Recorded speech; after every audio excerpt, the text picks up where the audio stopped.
the Azerbaijani side has chosen the path of war. It seems as if you're not signaling that you're serious about peace. Excuse me, I cannot agree with this. I will never agree with this. More than 2 years ago, a new government in Armenia rose to power in a so-called Velvet Revolution, which raised hopes of fundamental democratic reform and a thaw in relations with Azerbaijan over the long-disputed territory Nagorno-Karabakh. Now, the region has been hit by the worst fighting in decades, and a ceasefire remains elusive, with both sides deflecting blame. My guest this week from Yerevan is Armenian Foreign Minister Zohrab Mnatsakanyan. How much responsibility does Armenia bear for the conflict's escalation?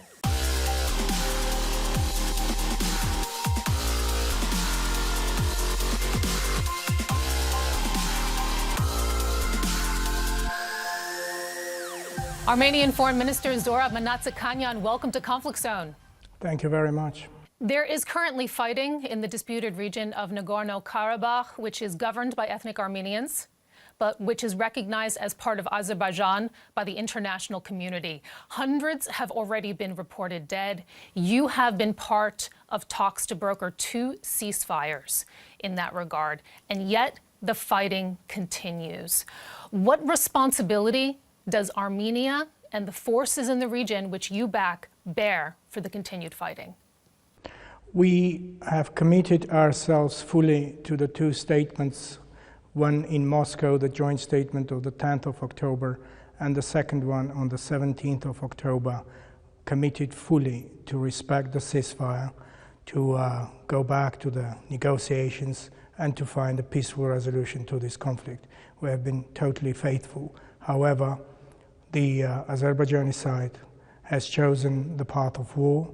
The 2 ceasefires have been violated right away after we have reached an agreement, and there has been no calm on the line of contact and throughout the territory where the conflict is taking place. So we have issued a statement today in which we have reiterated our full commitment to the agreements that we have reached and expressed in those 2 statements. Mr. Foreign Minister, you say that you're committed, but I would like to put it to you because on Saturday, the Azerbaijani side said that 14 people were killed, 14 people in the city of Ganja, the country's 2nd largest city, in an overnight attack missile by Armenia. You say that you're committed. What is your responsibility? Now, let me put it again in the context. On the 10th of October at 12 noon, we were supposed to have a ceasefire. We have been, the Nagorno-Karabakh forces have been fully committed to this. We have been restrained. The shelling was continuing. The massive offensive have been continuing. The Nagorno-Karabakh Armenian settlements in Nagorno-Karabakh have been under consistent, constant shelling, air bombing. The rocket launchers, the UAVs have been pounding the cities and villages, the towns and villages in Nagorno-Karabakh excessively. We have by now 38 dead amongst the civilians. We have 116 seriously wounded. We have over 8,000 infrastructure and you have property casualties. destroyed. The other side says that they have casualties. The Azerbaijanis say that 60 people have been killed, 270 wounded since the fighting. So I'd just like to ask you, because I'm hearing from you, both sides are accusing each other. They say that you started it. You say that they started it. Either someone or one of you is lying here. It doesn't bode well, does it, for 2 countries who need to sit together and find a peaceful solution to the conflict? Excellent point you are making about the blame game. This is exactly this devious path that has been chosen to engage in the blame game and to continue with the attacks on the civilians, attacks on the Nagorno-Karabakh consistently. We have been calling for the verification mechanisms for the ceasefire and the verification of the ceasefire mechanisms.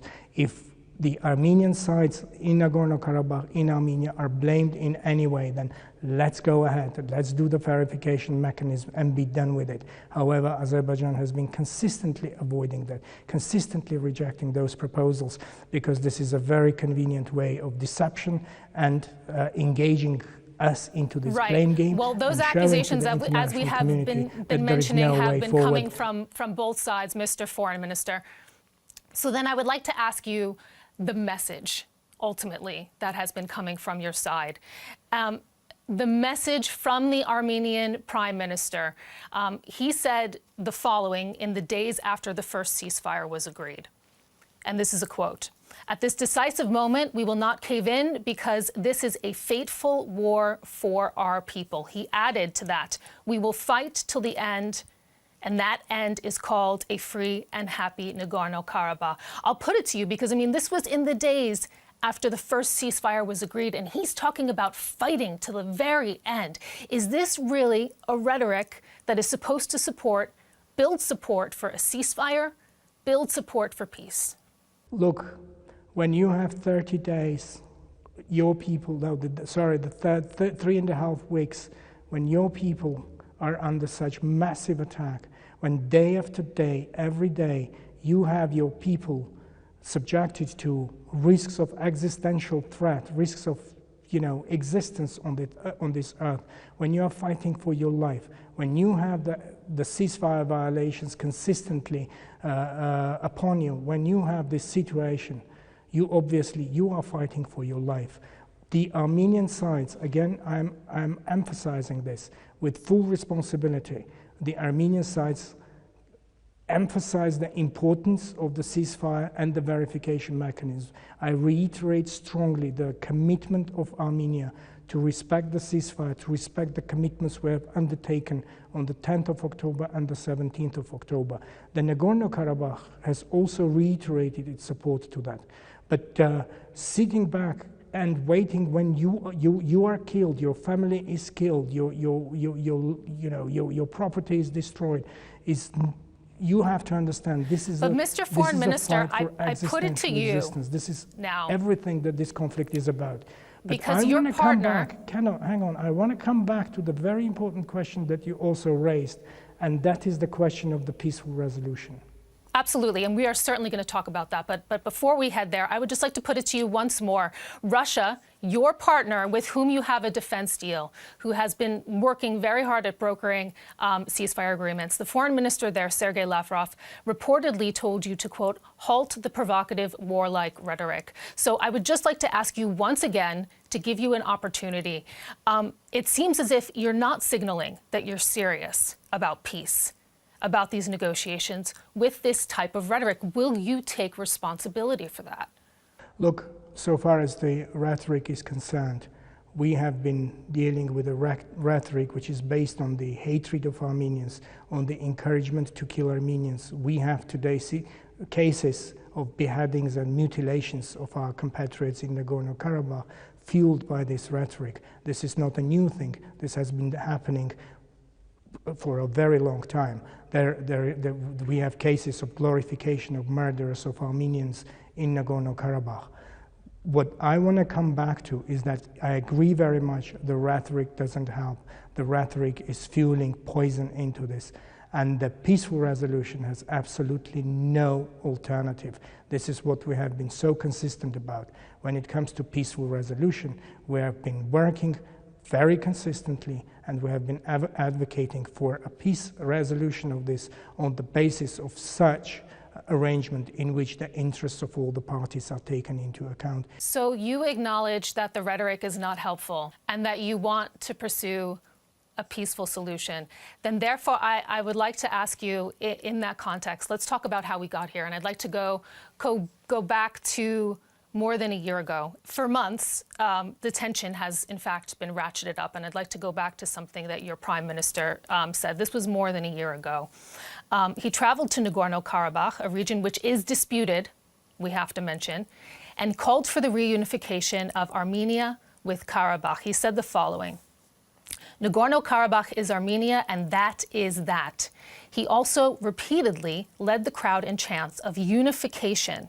the nationalist slogan that gained popularity in the 1980s and the 1990s as Armenians fought for Karabakh to break away from Azerbaijan. Do you acknowledge that more than a year ago, this was a clear provocation of the other side? If you want peace, why would the Prime Minister travel to Nagorno-Karabakh and say that? Now, let me come back again to that very point, that the question about Nagorno-Karabakh is the question of their existence, the physical threat that they have been confronting over these many, many years. When the Prime Minister in Armenia was saying this, he was referring specifically to the responsibility of Armenia as the sole guarantor for the physical security of our compatriots, the sole guarantor to look after that security for our compatriots. They defend themselves, but there is no other guarantee apart from Armenia. The Prime Minister, in fact, has been very consistent in his specific approaches concerning the resolution of the conflict. The Prime Minister, in that very same speech, he was referring to the negotiating process and repeating the very basic approaches that Armenia has been promoting as a compromise-based solution which meets the interests of all the parties in that very same speech. However, what we have been dealing with is this deliberate, taking out of context of the statement of the Prime Minister without regard to all other things he has been saying over there and most of the time now. This comment in particular came from your Prime Minister. We're talking a lot about the language and the rhetoric, and I'd also like to look at the actions that you have been taking. There is a third road currently planned to be constructed through disputed territory from Armenia to Nagorno-Karabakh. A number of EU parliamentary committees have condemned the move. This is what they say. The decision to build this highway has been taken without the consent of the competent authorities in Azerbaijan in violation of international law. So these are not just words here. These are real, concrete actions on the part of Armenia and Armenian-supported government in the region. These provocations are not just words, they're actions, aren't they? Now, let's take another look at it. Let's look at it through another prism.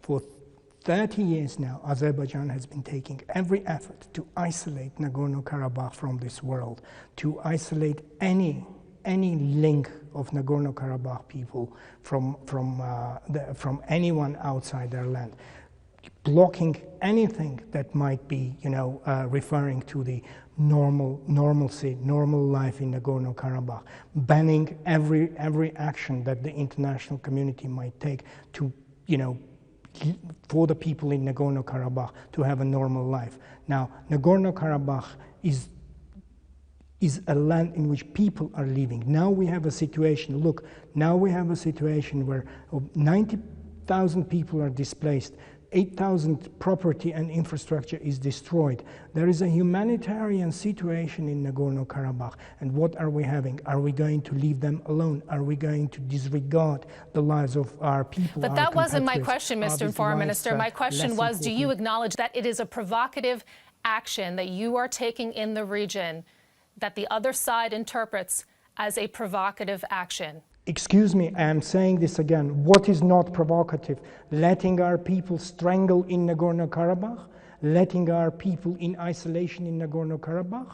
They are less important than any other people anywhere in the world? Excuse me, I cannot agree with this. I will never agree with this. Our people will not be strangled. They are people like any other people. And this was exactly the policy of Nagorno-Karabakh, to degrade them, to deny them the right to live freely in dignity, to live in safety, and to live in security. And now you're telling me that what we're doing to make sure that they have that opportunity to live a normal life is a provocative action.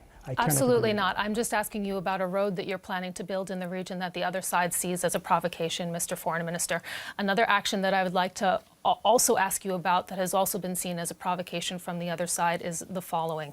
The fact that there was an election that was held recently. The following transpired in relation to that. At the inauguration in the city of Shusha, which happened to have been overwhelmingly populated by Azerbaijanis prior to the 1992-1994 war, and a key symbol of Azerbaijan's claim to the territory. It aroused apparently considerable anger in Azerbaijan, which was then added to the fact that your prime minister had a presence at the inauguration. Now, the European Union has acknowledged that this election was indeed not valid under legal international standards. Do you acknowledge that this was also provocative? Again, the European Union didn't put it exactly that way. The European Union acknowledged that Nagorno-Karabakh is a community. They said in view of the so-called presidential and parliamentary elections in Nagorno-Karabakh, they reiterated that it does not recognize the constitutional and legal framework. Exactly, the constitutional and legal framework. However, they do not deny for the people of Nagorno-Karabakh to organize their life in a democratic way, to elect their representatives, by way of a democratic method.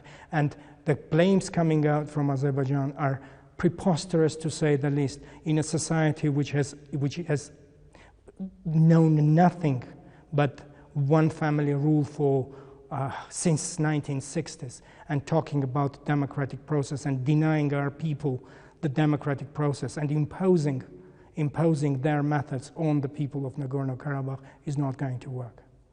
I'd also like to ask you, because we've talked so much about peace here, I'd like to ask you about where that process stands and your role in all of that, because the international community has really been calling on you for leadership and compromise on this issue. You say that you are working with the OSCE Minsk group, which has been charged with helping to resolve the conflict, but you can't even manage to take action on some of the basic principles that the group put forward more than a decade ago, including returning territories, 7 districts, which are surrounding Nagorno-Karabakh to Azerbaijan. So I'd like to put it to you, is territory more important to you than peace? What is most important to us is this, again, let me repeat, the free life in dignity, in safety and security for our people in Nagorno-Karabakh. Therefore, what is most important for us is the status of Nagorno-Karabakh and the security of Nagorno-Karabakh.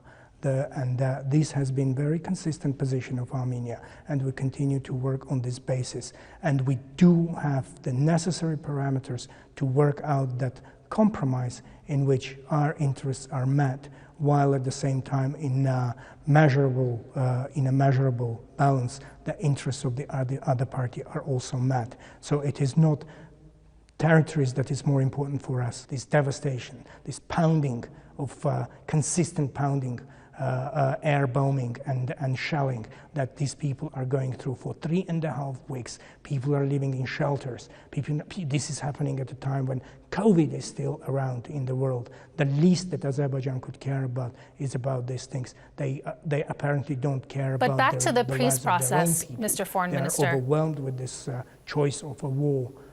Back to that, and I'd like to ask you, because the former U.S. ambassador to Armenia, Richard Mills, I mean, you say that you are supporting peace in the region. He assessed the situation as follows upon his departure from the country in 2018. He said that it was disturbing how few Armenians were willing to make concessions to Azerbaijan over Nagorno-Karabakh. He's quoted as saying, the harsh reality is that any settlement is going to require the return of some portion of the occupied territories.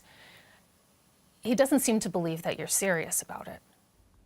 Well, I do not agree with the assessment. I do not agree with the assessment of Richard Mills. I would again reiterate and retaliate in saying that I haven't seen any sign of compromise coming out from Azerbaijan. What we have been consistently seeing is the maximalism and this warmongering, hate-infused rhetoric, and no willingness to compromise on the part of Azerbaijan. But let me put that aside. Let me go back again to the question of the compromise.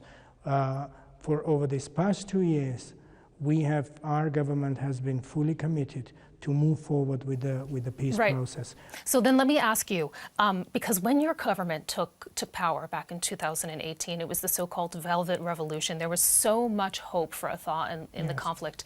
And this is how the International Crisis Group assesses the situation. They say that progress seemed palpable, They said that a new government was ready to seek a compromise solution, and that it appeared that the government in Azerbaijan also reciprocated. But then they cited this rhetoric, this tit-for-tat rhetoric that we talked about a bit earlier in our conversation. And so I'd like to put it to you, the bloodshed, the toxic rhetoric from both sides, has it limited your capacity to reach a deal? And did you miss an opportunity to seize on that initial hope? Did you miss your window? Did you overplay your hand? You know, I think it's a very interesting point you are raising. Look, part of our work over the past 2 years within this OSCE Minsk Group co-chairmanship was about creating an environment which is conducive to peace.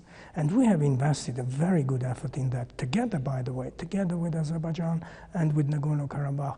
We have been working towards such steps which would somehow diffuse, somehow, reduce that tension and that mutual mistrust. We have had a very interesting project implemented in the autumn of 2019 when we exchanged journalists traveling to Baku, to Yerevan, and to Stepanakert. This was a very modest but very important step. It didn't fall apart. And we had full confidence and we had very good understanding on the Armenian side that, we have to invest effort in creating an environment conducive to peace. Now what we see is that it was a futile effort, and this is very, very bad. Now, so far as the opportunities are concerned, look, it is our job, it is our responsibility never to give up, to use every opportunity, every window, no matter how narrow it is, every corridor to walk, because this is a responsibility, because this is about the lives of our people. And we care about the lives of our people. We care about every single life. And now we have so many casualties. I hope that the Azerbaijani side also has such sense of responsibility. We would need to see that demonstrated, and that demonstration would be in this cessation of hostilities, ceasefire, and move on the verification, and as each side and move on with the peace has process. A similar message to what you have demonstrated, and as each side, we're waiting to see movements from both sides. Mr. Foreign Minister, I'd like to just put it into the bigger regional picture, because Turkey, a NATO ally, is of course backing Azerbaijan quite forcefully, we have to mention, and pushing for a military solution here.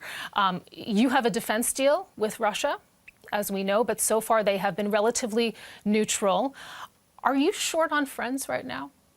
We are never short of friends, but the very important point you raised is about the major spoiler, Turkey.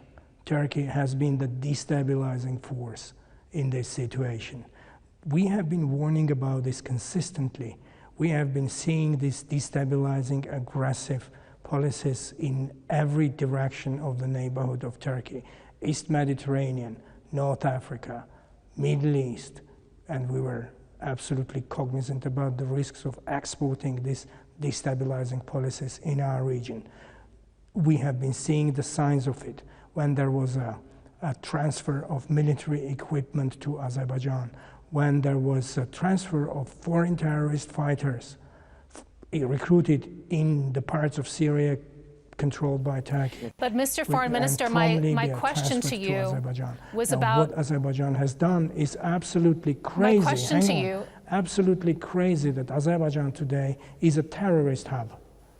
My question to you is about whether you see the risk of being isolated in the region, because the European Council on Foreign Relations, there was an assessment in the following way. They say that Russia's rather neutral reaction to recent clashes between Armenia and Azerbaijan reflects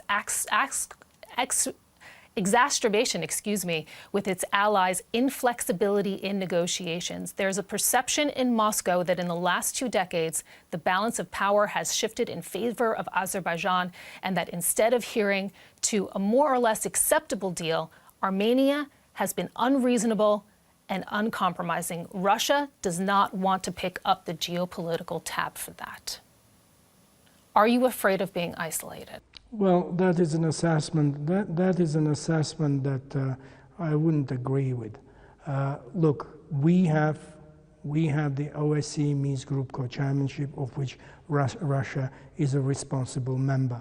We have our allied relations with Russia, and we have many other partnerships in the world. Now, the point here is that We have been consistent about the cessation of hostilities and consistent about the work that has been done personally by President Putin on the 10th of October, personally by President Macron on the 17th of October. This has to happen. So intransigence of Armenia is not something I can agree with. The defense of the Armenian population in Nagorno-Karabakh by the Karabakh forces and the support of Armenia is something that, as I was saying, is about basic defense of human lives in Nagorno-Karabakh. Right. But again, how many times do I have to say? There is no alternative to the peaceful resolution. Okay, we have to leave it there. Thank you so much, Armenian Foreign Minister Zohrab Mnatsakanyan, for joining us on Conflict Zone. Thank you very much. Thank you.